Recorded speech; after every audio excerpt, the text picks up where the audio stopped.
Bonjour à tous, j'espère que vous portez bien, que tout se passe bien pour vous à la maison en cette 5e semaine de confinement, même si ce sont les vacances scolaires. Moi, je pense beaucoup à vous et j'imagine que vous avez envie de faire des activités comme moi. Alors, je vous propose aujourd'hui de faire une activité qu'on a déjà réalisée avec les membres du Cercle Naturaliste l'année dernière. Et puis, je vais vous faire une petite leçon, une petite explication sur cette activité. Alors, je tiens à remercier le personnel du poste d'inspection frontalier du Havre qui nous a prêté cette vitrine qui expose des insectes. Hein. Ici, vous avez plein d'insectes qui font partie des espèces qu'on dit invasives. Parce qu'en fait, ce sont des animaux qui sont arrivés en France récemment et qui ne font malheureusement pas partie des espèces indigènes. Et ces animaux se sont très rapidement acclimatés et adaptés au climat havrais. Et la présence de ces animaux trouble un petit peu les équilibres de l'écosystème. Alors, on va prendre comme exemple aujourd'hui le frelon asiatique. Alors, comme son nom l'indique, le frelon asiatique n'est pas du tout français. Malheureusement, il est arrivé dans des produits d'importation, lors des importations vers les années 2004. Et depuis 2017, ce frelon asiatique, en fait, a été capable de coloniser toutes les régions françaises. On le retrouve maintenant partout. Le frelon asiatique, c'est un hyménoptère qui est carnivore et qui est prédateur. Alors dans son milieu naturel, c'est un prédateur qui est tout à fait adapté à sa vie et qui ne bouleverse pas la faune locale. Par contre, chez nous en France, il s'est très vite acclimaté, adapté aux températures chez nous. Et surtout, c'est qu'il prédate des espèces qui ne sont pas du tout adaptées à la présence de ce nouveau prédateur. Alors le frelon asiatique, on l'observe à différents moments de l'année. Vous avez sans doute remarqué la présence au mois de février, début mars, régulière de gros frelons. Ce sont ce qu'on appelle des fondatrices. Elles font à peu près 3 cm, 3,2 cm pour être exact. Et puis là, en ce moment, elles sont un peu plus discrètes parce qu'elles sont parties construire des nids et préparer tout simplement la naissance de leurs nouvelles ouvrières. Justement, les ouvrières vont bientôt faire leur apparition. Les ouvrières sont un peu plus petites, elles font 2 cm. Donc ici, vous avez différents individus de frelons asiatiques. Alors la caractéristique de cet animal, c'est que son corps est relativement sombre, il est noir, il a 2 paires d'ailes et sur son abdomen, on voit des anneaux orangés. Ce qui le distingue des espèces françaises qui sont très différentes, notamment par exemple le frelon européen, qui lui est une espèce française, qu'on cherche à protéger évidemment. Le frelon européen n'a pas le même comportement, d'ailleurs on ne le retrouve pas partout en France. C'est un animal qui est beaucoup plus grand et dont le corps est jaune. Et ici, vous avez un autre insecte qu'on protège, évidemment, c'est l'abeille domestique mellifera qui, comme vous remarquez, est beaucoup plus petite. Alors, le frelon asiatique, il s'alimente de différentes espèces d'insectes. Il peut très bien manger des chenilles, il peut manger des mouches, il peut s'attaquer aux cirques, il s'attaque aussi aux bourdons et aux abeilles. Donc les abeilles domestiques, mais aussi les abeilles solitaires, puisqu'il faut savoir qu'il y a quand même plus de 1000 espèces d'abeilles en France.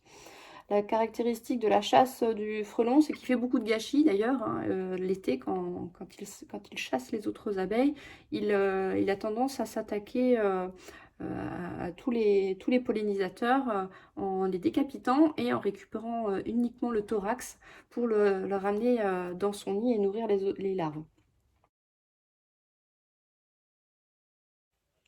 Donc, le frelon asiatique maintenant fait partie des nouvelles espèces que l'on retrouve régulièrement chez nous en France et notamment au Havre. Donc, malheureusement, il faut s'y faire, il faut l'accepter. On ne pourra pas complètement s'en défaire. Il y aura régulièrement de nouvelles fondatrices chaque année qui s'installeront et des ouvrières qui malheureusement chasseront nos pollinisateurs les étés. Mais on a trouvé une solution pour réduire un peu l'impact de la présence de ces frelons asiatiques dans nos jardins et essayer de protéger davantage nos petits bourdons et nos abeilles. Avec les élèves et les membres du cercle naturaliste, l'année dernière, on a testé différents types de pièges de frelons asiatiques. Alors il y a plein de différentes présentations de pièges sur internet, on les a testés et on a retenu un montage qui est très bien parce que ce montage ne tue pas les insectes et surtout il est sélectif. Normalement, il ne piège que le frelon asiatique. Alors moi, ça fait plus d'1 an Ça fait maintenant 2 années que je le teste et il est vraiment très efficace. Il n'attrape évidemment que le frelon asiatique. Il ne capture pas le frelon européen, tant mieux. Et heureusement, nos petites abeilles, les cirques, les mouches, les petits bourdons, eux aussi ne sont pas pris au piège. Alors, je vous montre le concept de ce montage. D'ailleurs, je tiens à remercier le rucher école de la Villa Le Bosquet qui a fait cette vidéo. Donc, en fait, le résultat, je vous le présente, c'est ça. Donc, pour faire le montage, on utilise tout simplement des bouteilles en plastique. Je vais vous montrer le matériel rapidement. Donc, on utilise 2 bouteilles en plastique. Une qui va servir de réceptacle et donc de piège, et l'autre qui va permettre de contenir l'appât. Alors, l'animal, le frelon asiatique, va rentrer dans la partie supérieure. Cette partie permet tout simplement d'éviter l'eau de pluie de rentrer dans le piège et de diluer l'appât. Une fois que le frelon asiatique rentre, il se retrouve dans une première partie, un premier sas, qui ressemble à un entonnoir. Et à la base de l'entonnoir, il y a le bouchon que vous apercevez. Dans ce bouchon, il y a un trou qu'on a préparé qui mesure 8 mm. Alors pourquoi 8 mm? Parce que 8 mm, ça permet l'entrée du frelon asiatique et malheureusement, ça permet l'entrée aussi d'autres insectes plus petits de 8 mm. Par contre, tous les insectes plus grands ne peuvent pas rentrer. Une fois que le frelon asiatique rentre et passe par ce trou, il se retrouve dans cette chambre, pris au piège. Dans cette chambre, en fait, il n'y a rien. Il n'y a pas d'appât, l'animal ne peut pas mourir noyé. Et d'ailleurs, c'est un avantage, ça, de garder le frelon en vie. Je vais vous expliquer ça après. Dans cette chambre, d'autres insectes aussi peuvent rentrer, tous les insectes qui font moins de 8 mm. Par contre, on a prévu ici, je pense que vous les apercevez, d'autres trous de 6 mm. Donc le diamètre est plus petit, c'est fait exprès. Ça permet à tous les insectes qui font 6 mm ou moins de sortir et de s'échapper. Par contre, le frelon asiatique, lui, il ne peut pas sortir par ces trous. À la base de la bouteille, il y a un élément qu'on a ajouté qui permet de contenir l'appât. Alors l'appât, lui aussi, il a été bien testé. C'est un appât sélectif qui permet d'attirer le frelon asiatique et qui repousse les abeilles. Cet appât se trouve dans la partie inférieure. Les insectes ne peuvent pas y accéder. Par contre, à la base de la bouteille, on pense à faire des petits trous de 4 mm, tout simplement pour que les odeurs de l'appât diffusent dans la chambre centrale. Alors pour le matériel, vous avez compris, vous avez besoin de 2 bouteilles, 2 bouteilles d'eau, par exemple, de jus de fruits, 2 bouteilles en plastique, de même gabarit, on s'en fiche des marques, vous faites ce que vous voulez, mais 2 bouteilles. Ensuite, vous avez besoin d'un couteau pour faire les découpes, les différentes parties de la bouteille. Un couteau. Vous avez besoin de ruban adhésif, assez épais, c'est très bien. Alors c'est là par contre il faut de l'aide d'un adulte. Vous avez besoin aussi de mèches à béton pour faire justement les perforations. Donc il faut une mèche à béton de 8 mm. Vous pouvez vérifier, c'est indiqué à la base de la mèche. Une mèche à béton de 6 mm pour les sorties des insectes qu'on ne souhaite pas prendre au piège. Et une mèche à béton de 4 mm. Alors comment faire les trous justement avec les mèches à béton? Parce que si vous essayez avec le plastique, ça ne marchera pas. Il faut tout simplement faire chauffer les mèches à béton avec un chalumeau. Donc ça aussi, c'est du matériel qu'il faut vérifier et puis il faut le faire avec un adulte à la maison. Il faut tout simplement allumer le chalumeau et chauffer la pointe de la mèche à béton suffisamment longtemps pour que la température soit élevée. Et une fois que la mèche est relativement chaude, vous allez pouvoir perforer et faire fondre le plastique. Donc je répète, la 8 mm, ce sera pour faire fondre le bouchon. C'est l'étape la plus longue. Par contre, la 6 mm, ce sera sur les côtés. Vous allez voir, ça se perfore très facilement puisque le plastique est moins épais. Et la 4 mm, c'est pour la partie inférieure de la bouteille. Vous avez besoin d'un fil pour pouvoir fixer votre piège dans les branches. Alors le piège, on ne doit pas l'accrocher n'importe où, hein, il faut essayer de le placer à un endroit de passage d'un frelon asiatique. Les ouvrières en général, elles prennent toujours le même itinéraire, le même chemin, donc on les repère assez facilement. Donc installez votre piège dans ce passage, vous aurez davantage de chances de la capturer. Si vous n'observez pas de frelon asiatique, ça ne sert à rien d'installer un piège chez vous, parce que sinon justement vous allez attirer d'autres insectes avec l'appât et vous risquez de prendre au piège, même si on ne les tue pas, mais ce serait un peu inutile. Vous avez besoin... Ensuite, je vous ai parlé tout à l'heure de l'appât. Alors moi, l'appât, je l'ai déjà préparé, ça a cet aspect-là, c'est une couleur assez sombre. Pour faire l'appât, on a testé différents mélanges. On a retenu celui qui était le plus efficace. Alors pour faire l'appât, on a besoin de sirop. Alors sirop de cassis, c'est très bien. Sirop de mûre, sirop de grenadine, mais sirop de cassis, c'est très bien.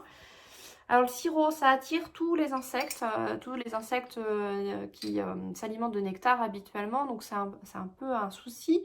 On a par contre trouvé une alternative pour éviter de capturer les abeilles et les insectes qu'on souhaite protéger. Donc on dilue le sirop avec de l'alcool. Alors, on peut utiliser du vin blanc pour diluer le sirop et de la bière brune. La bière brune, en plus, attire davantage le frelon asiatique. L'avantage de l'alcool, c'est que ça va permettre de conserver le plus longtemps possible votre préparation. D'ailleurs, vous avez vu, je prépare un grand volume que je vais mettre ensuite au frais dans le réfrigérateur, que je peux conserver et que je peux donc ensuite réutiliser pour changer régulièrement l'appât de mon piège à frelons. Pour le lapin que j'ai préparé, alors les volumes c'est très simple, c'est 80% de sirop, 10% de vin blanc et 10% de bière brune. Donc par exemple pour faire 1 litre, j'utilise tout simplement 800 ml. Ouais, il vous suffit de prendre un verre doseur, 800 ml du sirop, 100 ml de la bière brune et 100 ml de vin blanc. Vous faites 800 plus 100 plus 100, ça fait bien 1 litre. On va passer maintenant à l'étape de la réalisation du piège.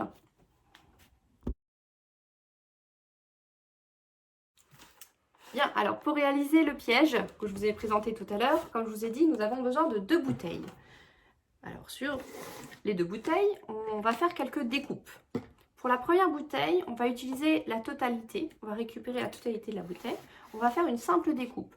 Aux 2/3 supérieurs de la bouteille, je vais découper avec le couteau la partie antérieure.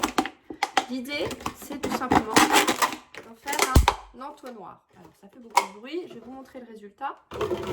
Une fois que j'ai terminé ma découpe, j'obtiens en fait ma bouteille en 2 parties. Cette partie supérieure qui va me servir d'entonnoir. Avant de continuer, je vais passer à l'étape suivante, c'est-à-dire les différents passages, les perforations. Donc là, c'est à ce moment-là que j'ai besoin de mes 3 mèches à béton. La mèche 8 mm que je fais chauffer va me permettre de faire un trou. Je vais faire fondre le plastique de 8 mm sur le bouchon. Une fois que j'ai terminé, je prends la mèche de 6 mm. La mèche de 6 mm va me permettre de faire des trous de sortie pour que les autres insectes puissent s'échapper sur la chambre centrale. Donc je vais régulièrement faire des trous. Là c'est un peu plus simple puisque le plastique est moins épais que le bouchon. Enfin, quand j'ai terminé de perforer la chambre principale, je vais au fond de la bouteille faire des petits trous de 4 mm qui permettent tout simplement aux odeurs de l'appât de diffuser dans la chambre. Donc avec la mèche 4 mm, je perfore la base de la bouteille. Une fois que j'ai terminé, je repositionne mon entonnoir avec le trou 8 mm au-dessus et je colle ensemble ces 2 éléments avec le ruban adhésif. Alors pour la deuxième bouteille, je vais par contre là faire plusieurs découpes. Alors la première découpe consiste à me défaire de la partie supérieure avec le bouchon que je ne veux pas conserver. Je vais découper aussi la base pour faire justement mon récipient pour contenir l'appât. La partie centrale, elle va être importante, elle va me permettre tout simplement de faire une protection sur la partie supérieure de mon piège pour éviter tout simplement que l'eau de pluie ne rentre dans le piège et ne dilue mon appât. Une fois que les découpes sont faites, je récupère cet élément pour vous montrer ce que ça va donner. Donc, comme je vous disais, j'ai ma bouteille. J'ai découpé la partie supérieure que je ne conserve pas. Je me retrouve ensuite avec la base de la bouteille. Alors, tout en bas, j'ai fait une découpe pour récupérer le récipient qui va contenir la pâte. Et la partie centrale que je vais positionner tout en haut de mon piège. Donc, en fait, je me retrouve avec ces différents éléments. Mais pour pouvoir positionner la protection supérieure, je dois faire encore une dernière découpe. Je vais faire un cercle sur le côté de la bouteille qui me permettra de positionner à la fin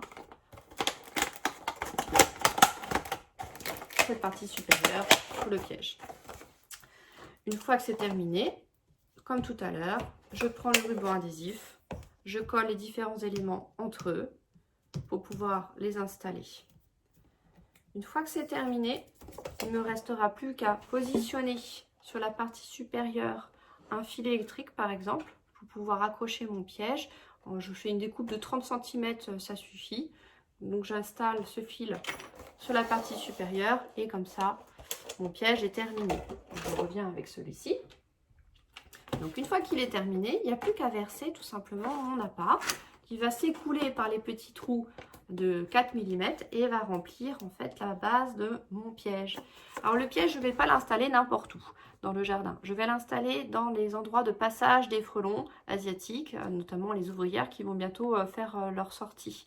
Là, on est mi-avril, on va bientôt voir de nouveau les frelons rentrer en activité. Et d'ailleurs, cet été, ils vont davantage s'attaquer aux insectes parce qu'ils préfèrent s'alimenter d'insectes qui est source de protéines pour eux que de s'alimenter avec les appâts. D'ailleurs, les pièges à frelons, vous allez remarquer qu'ils sont beaucoup plus efficaces au printemps, comme je vous l'ai dit tout à l'heure, parce que les fondatrices cherchent de l'énergie pour construire leur nid, et en automne, parce que tout simplement, il y a moins d'insectes en activité et donc les frelons trouvent moins de proies pour s'alimenter. Et donc à ces deux périodes de l'année, les pièges de frelons sont assez efficaces. En sachant qu'une reine, lorsqu'elle va construire son nid, elle va à son tour produire 550 futures reines pour l'année d'après. Donc vous imaginez, vous avez un nid de frelons qui est construit pendant l'année, et bien dans ce nid, il y a 550 éventuelles nouvelles reines qui pourront à leur tour construire leur nid. C'est pour ça que malgré tout, même si on ne pourra pas totalement éliminer les frelons, il faut quand même essayer de faire en sorte de réduire la présence de ces animaux dans nos jardins pour protéger les petits bourdons, les insectes qui déjà souffrent beaucoup des pesticides et des insecticides. J'espère que cette activité vous a plu et surtout continuez à observer vos hôtels à insectes si vous en avez à la maison. J'ai fait quelques vidéos, j'espère que vous aussi vous pouvez faire des vidéos de la présence des abeilles solitaires qui sont très actives en ce moment. Je vous souhaite une bonne continuation, portez-vous bien et puis à très bientôt pour une autre activité. Au revoir.